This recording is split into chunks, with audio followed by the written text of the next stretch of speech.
I would like to demonstrate a favourite wind-up of mine that I've played on a few people over the years.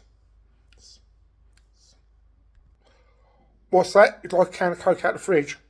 Hold on.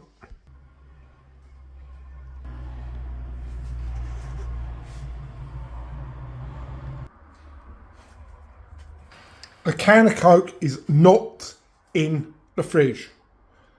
Well, it isn't. I can tell you that for certain now. If you go to that fridge now, you will not find a can of Coke in there. It's not in there, is it? The can of Coke is not in the fridge.